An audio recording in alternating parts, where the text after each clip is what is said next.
Hello, everyone, and welcome to the Ag Innovation News Podcast, presented by the Agricultural Utilization Research Institute of Minnesota. I'm Dan Scogan, Director of Government and Industry Relations for AURI.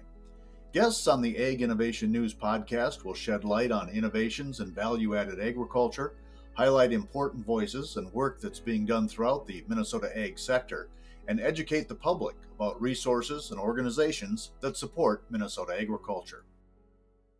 Today we have two special guests who will be sharing their insight and expertise on industrial fermentation. This has been an increasingly important topic across the globe, so much so that it will be the focus of a panel discussion at the upcoming New Uses Forum on April 11th, where today's podcast guests will be sharing their thoughts on industrial fermentation using agricultural commodities and ag-derived co-products as feedstocks to provide a sustainable alternative to fossil resources-based products, as well as how fermentation can create new market opportunities and impact agricultural producers by offering a new avenue for the sustainable economic development of rural communities. So please join me in welcoming Dr. Jill Zullo and Jon Veldhouse to our podcast today. Dr. Jill Zullo is Global Managing Director, Biointermediates in Cargill Bioindustrials. She's responsible for driving the commercialization of renewable chemical intermediates by leveraging consumer and market insights and creating an ecosystem of technical and commercial partners. Jill is the chairperson of the Qore Joint Ventures Board of Directors, which will produce renewable 1,4-butane-diol. Jon Veldhouse is the CEO of Qore LLC, a joint venture of Cargill and Helm Ag. Qore supports material producers and brand owners in making more sustainable products using Qore, a renewable drop-in chemical intermediate. Jon has a unique mix of technical and commercial expertise that has been developed across several roles in startup environments, Cargill and Cargill Joint Ventures. Jon holds a degree in biotechnology from St. Cloud State University in St. Cloud, Minnesota. So I want to welcome Jill and Jon to the program today. And before we start, and Jill, I think we'll start with you or Dr. Zullo. Could each of you share a little more about your professional background related to fermentation and renewable energy? And Dr. Zullo, let's start with you. Thanks, Dan. Really happy to be here today. So I guess I'll start from the beginning and really with education. So I received a PhD in microbial fermentation from Iowa State and then started my career at Cargill, actually in Eddyville, Iowa, working on the scale up of a number of different fermentation technologies. And then a journey over 28 years. It doesn't feel that long, but it's been 28 years of developing new processes and technologies for new products, mostly from fermentation, really utilizing the agricultural materials that we find here in the Midwest. And Jon, how about you and a little more professional background related to fermentation and renewable energy? Thanks, Dan. Very similar to Jill's, actually. I have, as you stated, a bachelor's degree in biotechnology, so very much molecular biology focus. And after getting that, I spent the next 25 years navigating the fermentation industry. So I've had the opportunity to work in startups focused on bio-based pesticides, all the way through, working multiple roles in Cargill and in food, as well as industrial applications, developing new to the world fermentation technologies, constructing fermentation facilities, and operating large-scale assets around the globe. About halfway through my career, I decided science and in the technology wasn't all that I wanted to focus on. And so I've spent a little bit more time focused on developing new businesses and had the opportunity to develop a new joint venture in Cargill called Qore. And that's where I am today, leading that joint venture. And Jill, for the benefit of our listeners today and also for the benefit of the moderator, we're going to start with some basic information. Can you give me a short overview of how fermentation can be used as a renewable energy source? Certainly. So fermentation is a technology that in general converts a feedstock. In our cases, it mostly comes from dextrose derived from corn into another product. So when we think about renewable energy, fermentation allows us to convert the dextrose from corn and or wheat, depending upon where you are in the world, to products that can be used as a renewable energy. For example, ethanol or butanol. So it's not just renewable energy, but it also, as John's introduction demonstrated, we can also produce a whole wide variety of products from fermentation. So they can go to food, fermentation products can go to industrial materials, or in this case, again, the focus on a renewable energy that can be produced via fermentation from agricultural feedstocks. John, anything you want to add to that in the overview of how fermentation can be used as a renewable energy source? Yeah, I think Jill did a great job. The only thing I would add to Jill's statement is it's a technology. It's a little bit of an extension in another technology, and that's photosynthesis. And so where the feedstock is actually using, as Jill said, corn, to start, that corn is using CO2 from the atmosphere and the solar energy of the sun to make that dextrose. And then fermentation plays a critical role in converting that basic corn sugar into a more useful product. Interesting. John, while I've got you, let's look back a little. Potential benefits of fermentation have been discussed for a while now, but more recently we've seen an increase in innovation and investment. What led to this? Yeah, so for the fermentation products in general, there's been centuries of building off of this technology, starting from the yeast used to raise bread to the beer and other beverages that most of us partake in on a social benefit. That has been also harnessed to make more complicated or complex solutions in industries. So it started with food and then branching out into things like sauerkraut and cheeses, and then maybe developing even further into things like amino acids that we find in feed products, all the way to ethanol that we use to drive a lot of vehicles today, and then the next generation of technologies that will soon follow. I'd like to build on John's statement there. I think a couple of things of, why now? Why are we seeing more investment and more progress in this space? And there's a couple of things. One is really the technology advances in biotechnology. So the number of tools and the speed of which you can cater an organism to produce what you want it to produce. So we've talked about the dextrose that comes from corn is able to be converted via an organism to a product. Well, the tools and technologies that are used to change that organism to produce a desired product are more sophisticated and faster coming than ever before. And that will continue to sort of improve and increase.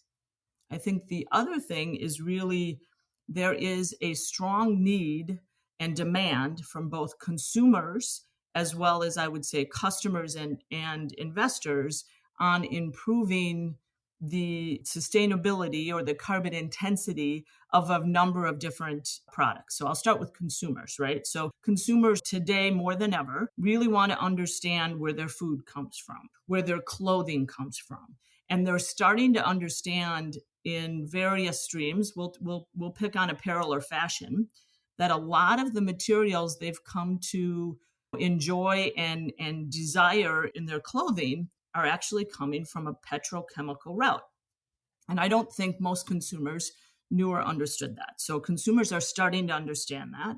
I think there's companies within the apparel area that are really starting to also understand how is it that I reduce the impact that my products are having on the climate and on the globe, and really answer both what my consumers want as well as investors are now also saying being more sustainable is good business. And so with this whole demand on more sustainable, I would say less carbon intense materials, then they turn to sort of unusual or new sources of products, right? So they can't go to their normal companies where they were getting their materials. They have to look to different companies.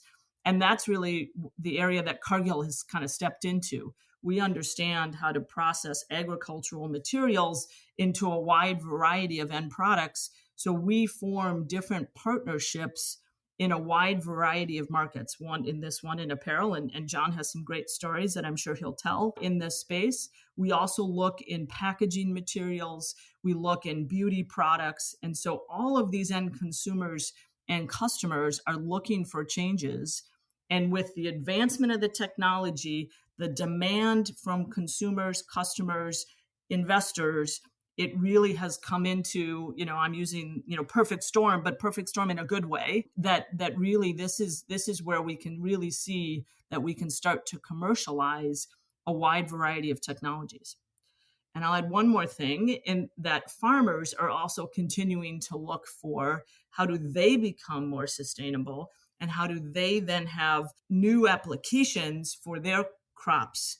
And so when you put all of these things together, we see a tremendous amount of effort, investment, and progress in commercializing fermentation for a wide variety of products. Jill, it sounds to me when I hear that explanation, and it was awesome, it really answered a lot of questions in my head. It sounds to me like the Cargill team did a great job of looking around corners to see what was coming at them a little bit. I agree. I think, and in fact, Jon was a big part of the team as we formed Cargill Bioindustrials back in 2018. We really did a deep dive on a strategy to say, where are the needs from the market and the customers and the consumers, as well as where is technology today that is somewhere along the progress. We did not want to start from a ground zero technology position, because the length of developing some of these technologies is extremely long. So we took more of a partnership model, where we looked at not only where the demand and the need was in the market, but also where are technologies that line up that we can start to partner with a wide variety of technology providers, and then improve that technology, or simply straight out commercialize it if it was already in an advanced state. So we did quite a bit of strategy work, and we really came up with sort of three markets that are our main focus. One is the apparel, and again, the Qore example and the Qore product are a great example of that. Another is packaging. So as we all know, packaging is sort of this hotspot, and we've all seen the images of turtles with, the 6-pack ring around their neck and all the rest. So we really do have a packaging and a waste problem in this world. So how do we address that with recyclable, renewable, as well as degradable products? And then the third area is really in hygiene. We have some interesting technology that goes, and we've been fairly public about it, that goes to acrylic acid, which then gets polymerized into a super absorbent polymer. That polymer is sort of the business end of a diaper, right? It's the material that really absorbs all of the liquid of a diaper. And acrylic acid is a chemical commodity today that goes into a wide variety of applications. The one that we've really been focusing on is this diaper application. But we've spent a lot of time really thinking about what are the ecosystems in each one of those markets, from technology all the way out to end consumer and customer. And we think that was really important work, so that we could apply our resources and time to the area that we best felt could get commercialized. Wow, a lot to consume there, and maybe could be the outline of a whole nother podcast. But Jon, I'm going to drag it back toward renewable energy and the New Uses Forum that's coming up in April. How does fermentation, Jon, benefit various groups, say from farmers and ag producers to the communities across Minnesota? Thanks, Dan. And I think this is a fantastic opportunity to highlight how these value chains operate and how everybody plays a role. So we talk about ecosystems, and we can use the example of Qore as creating or attempting to create an ecosystem around replacing petroleum-based chemistry with a renewable-based chemistry. And so that starts actually on the farm. And so in our agricultural communities across the Midwest, agriculture is how these new technologies and innovations will be enabled. And so we start with the farm, and an example for Qore is with corn, bringing that in and processing it into a simple sugar at a Cargill facility for us. and then working through the value chain to bring this new chemistry to a company like Lycra Fibers to make a spandex material that can replace fibers in leggings or yoga pants. And so that brings then the brand an opportunity to offer a more sustainable product to the consumer. And so it's bringing that entire value chain together. So instead of using a petroleum product that's derived from coal out of the ground in China, we're actually now bringing to market the exact same chemistry that's using CO2 that's sequestered into the Midwest corn value chain. I would just add that when we think again about renewable energy, what we're really talking about from fermentation, at least today, though I'm sure that there'll be new products in the future. But when we think about it from renewable energy, we're primarily talking about ethanol and then butanol, and then ways to get into sustainable aviation fuel. And I think we have a good example of Gevo, who's doing some of that work right here in Minnesota. So if we switch it really to focusing on all of the processes and new tools and technologies that I mentioned and that John has mentioned that has gotten us to where we are today with the Qore, some of those same technologies and processes can really be applied to some of the renewable energy products. We're seeing commercialization of sustainable aviation fuel with Gevo. So, Jill, I need to ask about the reality of using this technology. Is it still developing? Has its potential reached a critical mass yet, or is there still work to be done to make it really fully viable as an option? It's a great question. Technology is always developing. So it will continue to evolve. It will continue to develop. We do have some technologies and some companies that are commercializing technologies today and are offering products in the renewable energy space. So yes, it is happening. I think as more investment goes in, as different technologies continue to progress, I think we will see more and more, right? And so we all know, maybe I shouldn't take that for granted, but we all believe that climate change is real. So how do we continue to really evolve and spend dollars and energy on commercialization and infrastructure that makes commercialization of fermentation technologies even easier? Right. And so I'll bring up maybe, another topic that, again, might be better for another day. But certainly we know in the fermentation space, you have to, as you develop any new technology, you're going to want to scale that up. And at times you will need to be able to provide quite a bit of material off to customers. So one of the things that's really missing is infrastructure that allows for a pre-commercial quantities of materials. So we have a number of areas where there are pilot facilities, but really going up to that next scale so that we can produce enough product. I'll go back to my example of acrylic acid to really help diaper manufacturers test it out and demonstrate that it'll really work. Or in the case of apparel, you might need to be able to produce enough product to demonstrate, articles of clothing. Or in the case of sustainable aviation fuel, you need enough for the airlines to really demonstrate it in a wide variety of ways. So there are some infrastructures that are needed to help us speed commercialization. And that is one thing that we certainly, the White House has the biomanufacturing executive order out, and there is a lot of discussion and potential investment in that space that is definitely needed to help us speed all of these innovations to market.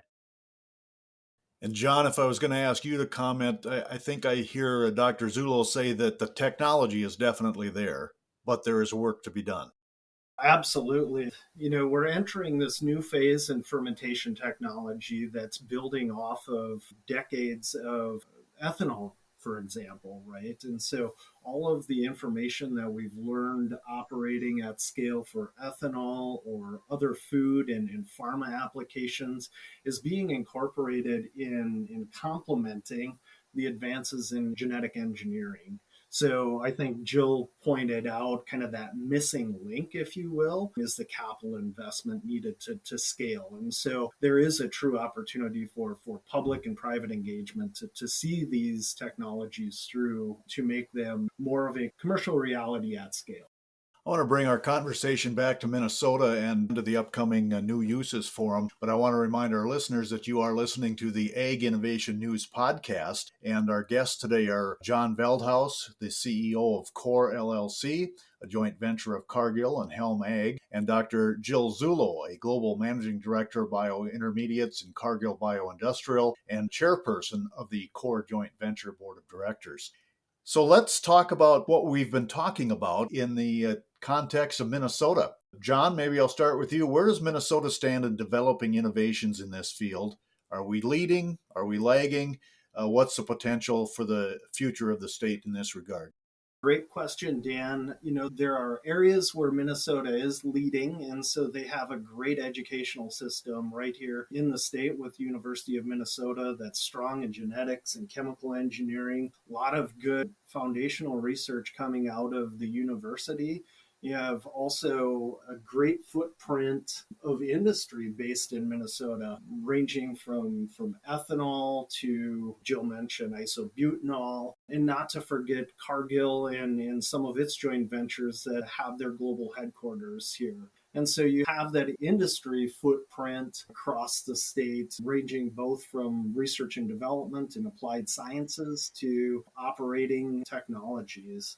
So taking it to the next level is really supporting that infrastructure and investment into the future. And I think this is where Minnesota is taking a hard look in comparing itself against some of the other Midwest states in looking for opportunities to make investments to ensure that these new to the world technologies have the infrastructure needed to scale up beyond the university system and bring those to market and bring that investment to Minnesota.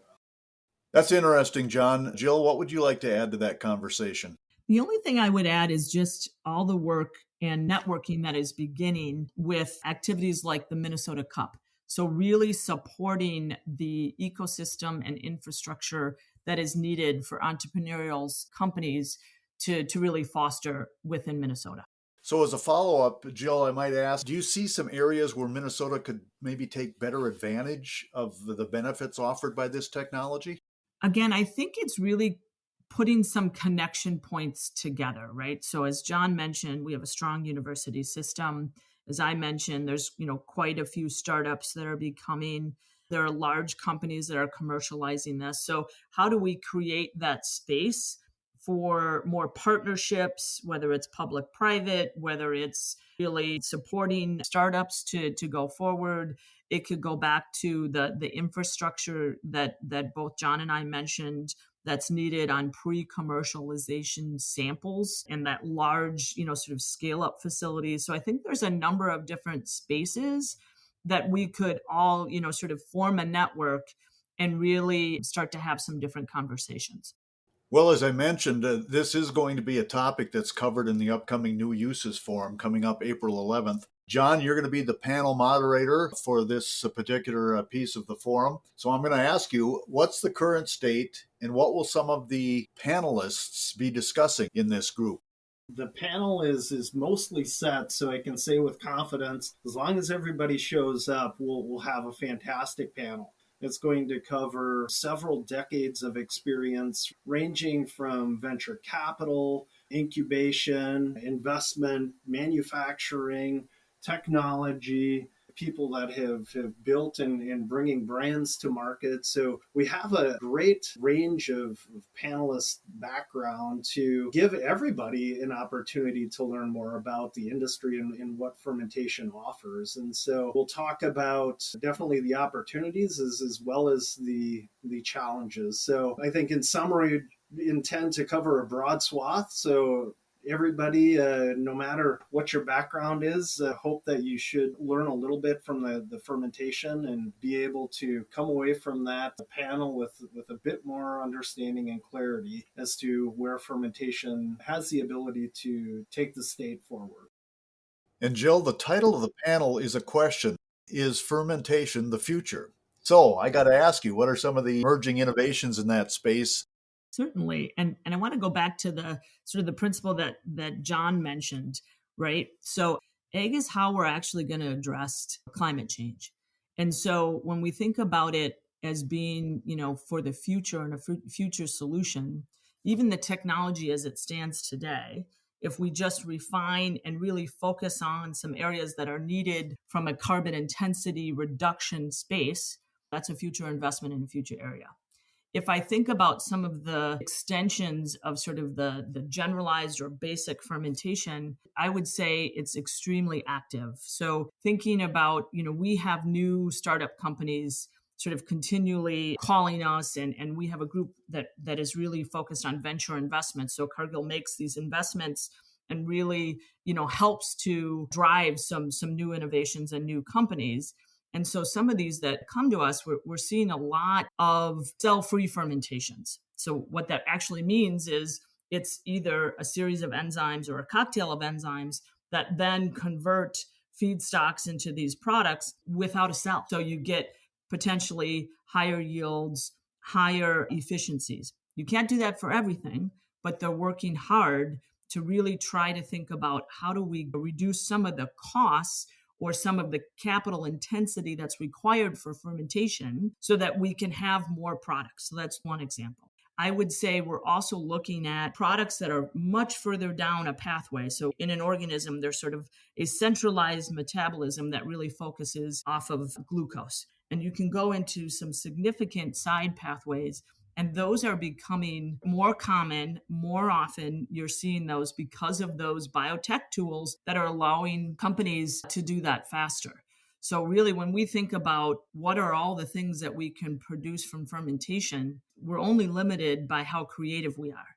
Now, we've got to work to make sure that they're economic.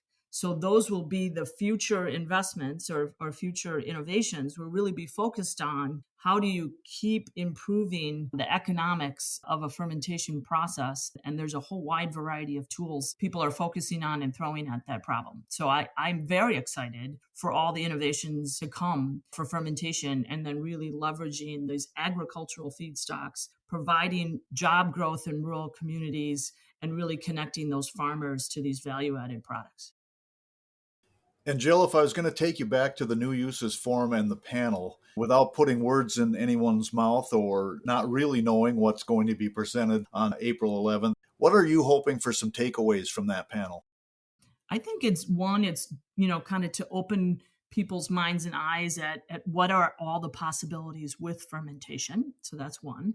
And then I think, to also bring a little bit of pragmatism into it.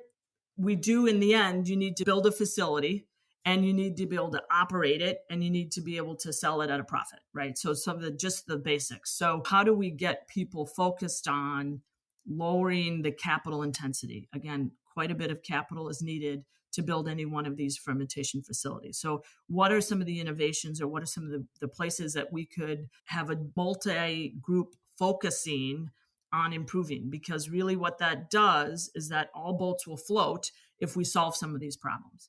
I also think, kind of going back to this pre-commercial scale facility, and how could we think about that maybe differently in both a public and private investment? So what are those things that we could really focus on and really drive some change that really allow more innovations to come to commercialization and drive more economic gain really throughout the state of Minnesota, as well as the entire globe?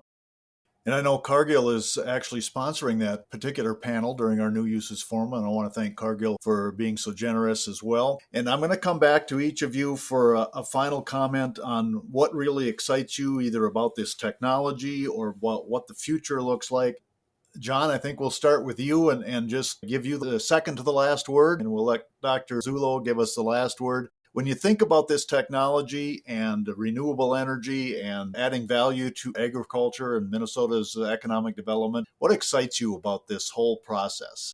The way all of the different technologies and external environments, unrelated environments are coming together. And so you have a consumer that is, well informed about the purchasing decisions they're making. You have a new generation coming up that has environmental sustainability on the forefront of their minds.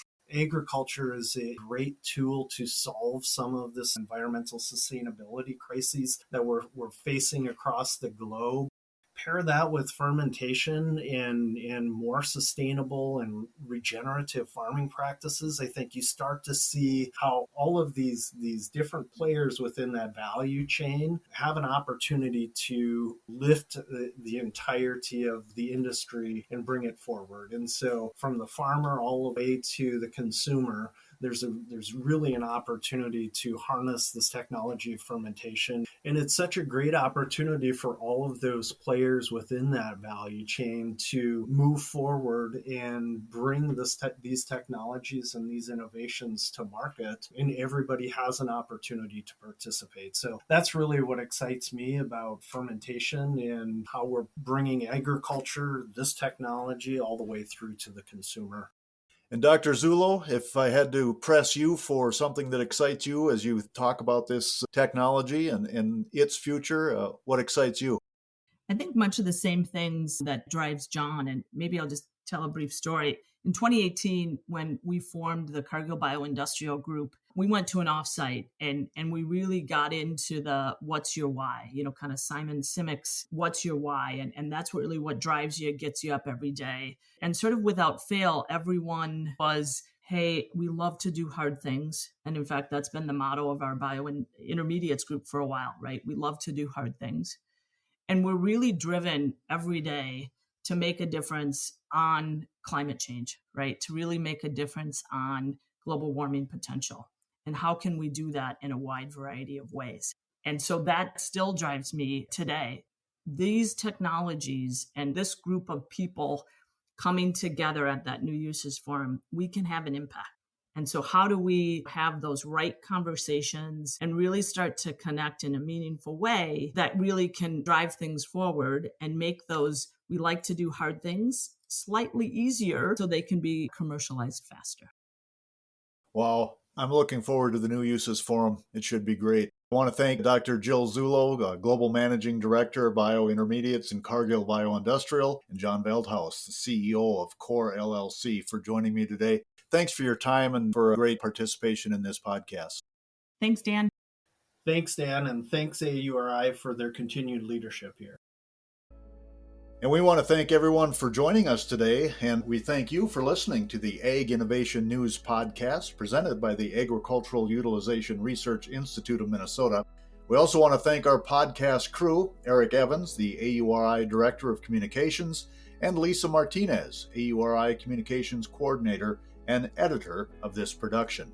Now remember, you can still register for the New Uses Forum that's coming up April 11th, and you can find out other information on what AURI is working on by going to auri.org.